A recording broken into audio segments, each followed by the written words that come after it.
Daripada itu yang lemah atau mungkin nggak ada, dia hanya ikut berdiskusi tentang keadaan ekonomi secara keseluruhan, dan beliau juga setuju rupiah harusnya tidak selemah ini, harusnya mengarah ke arah yang lebih kuat dari level yang sekarang atau kemarin-kemarin. Jadi Anda merasa khawatir bahwa rupiah itu akan men-trigger krisis ekonomi, jauh dari itu, karena fundamental ekonominya masih amat baik, apalagi kita udah sinkronkan kebijakan kita dengan otoritas moneter. Jadi ke depan ekonomi akan makin cepat. Investor akan merealisasikan rencana investasinya, yang asing juga akan masuk ke ini, rupiah akan terus menguat. Anda lihat pasar modal kan menguat kencang. Apa perlunya buat kita? Karena banyak orang bilang nggak ada hubungannya kantong gua. Pasar modal semacam bendera ke investor seluruh dunia. Di sini ada perubahan positif yang terjadi. Kalau nggak ada kenaikan pasar modal yang kencang seperti itu, investor nggak akan lihat sini. Tapi begitu lihat, oh ada perubahan nih, dia mulai lihat fondasinya betul apa enggak membaik. Itu udah modal yang bagus sekali. Kalau nggak dilihat kapan mau masuk, tapi begitu dilihat kita membaik betul, dia mulai masuk. Jadi Anda jangan menganggap yang penting pergerakan di pasar modal, karena itu bendera ke banyak investor. Jadi FDI kayaknya akan mulai banyak masuk sini. Pak, tadi kan terkait tabungan yang Anda Bapak cek tadi itu tabungannya yang Bapak cek terbatas di pejabat eselon 1 dan 2 atau sampai ke pejabat eselon 3 dan pelaksana seterusnya? Saya punya akses untuk pejabat saya, semuanya. Tapi yang saya periksa sampai eselon 3, karena yang mau naikkan yang itu nanti, kalau yang di bawah mau naik kita lihat lagi. Tapi sebagian besar eselon 1 juga saya lihat, jago-jago mereka, flat aja uangnya. Jadi mungkin juga mereka bagus. Itu mengandalkan LHKPN atau yang di luar itu LHKPN? rahasia.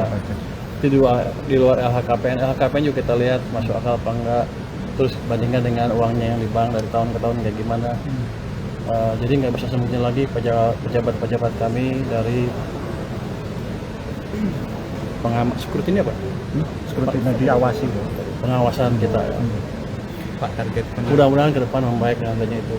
Tentu saja nggak akan sempurna kan, karena mereka cukup canggih. Pak, kalau yang sidak perusahaan Cina itu, yang 2 perusahaan Cina tuh jadi minggu Tadinya ini. mau minggu ini, ya kita lihat minggu depan.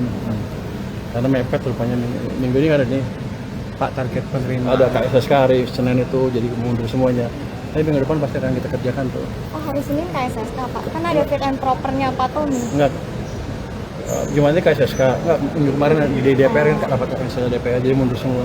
Pak, target penerimaan PPh Badan tahun ini kan naik 17% dibanding tahun lalu. Itu Target. Iya, strateginya gimana Pak untuk meraih target tersebut? Kayak gini. Kita rapikan seluruh pegawai pajak yang terlibat, nanti kita lihat seperti apa. Harusnya sih kalau saya buat seperti ini, kalau ada masalah saya approach, terus yang kalau saya curiga kita ganti ke bawah, harusnya akan membaik tuh pendapatan pajak kita. Pak, tapi target PPh 21 itu turun 20% Pak tahun ini dibanding tahun lalu. Itu kenapa Pak? Anda tahu kan ekonominya seperti apa? Jadi pajak itu nggak bisa lepas dari ekonomi. Kalau ekonomi melambat, pasti pajaknya melambat kan. Kalau Anda lihat kan tax collection to GDP ratio, kan biasanya angka di fix gitu, nggak geser-geser. Kalau GDP-nya turun, taxnya juga turun, kira-kira gitu. Itu perilaku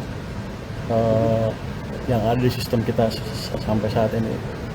Kecuali saya bisa perbaiki efisiensi pengumpulan pajaknya dengan cara seperti ini, dan mempromosikan orang-orang yang betul-betul baik di lingkungan pajak dan bea cukai, kita akan bisa naikkan itu. Tapi kalau ekonominya melambat terus ya nggak bisa. Makanya tahun ini kita pastikan kita coba ekonomi dorong ke level yang paling lebih cepat lagi. Di APBN kan 5,4 2026. Kalau saya sih mau dorong ke arah 6%, mudah-mudahan bisa tercapai. Kalau kita sinkron dengan Bank Sentral dan kita perbaiki ekonomi investasi, dan kita rapikan kebocoran-kebocoran, termasuk melindungi pasar domestik dari barang-barang ilegal, harusnya kita bisa tumbuh 6% dengan tidak terlalu rumit, tidak terlalu susah di tahun ini. Jadi saya perlindungan domestik kan udah baru sebagian tuh, kan belum selesai, nanti kita kerjakan lagi. Ini jalan terus di belakang, tapi belum ada yang bisa. Tapi nanti begitu kita undang teman-teman media untuk melihat apa yang kita kerjakan. Sekarang kita udah ada LNSW, Lembaga Nasional Single Window, itu bisa melihat data dengan cukup detail. Jadi saya pernah sebutkan juga data pengapalan beberapa perusahaan itu kelihatan under invoicingnya di sini. Di sini harganya setengah di harga di tujuan sananya. Jadi saya bisa tagihan 5% lebih itu tambahan ini kalau saya bisa buktikan. Udah terbukti sih, tinggal tidak kejar aja. Itu ada banyak perusahaan seperti itu. Jadi kita pakai AI, kita pakai data yang lebih kuat, itu datanya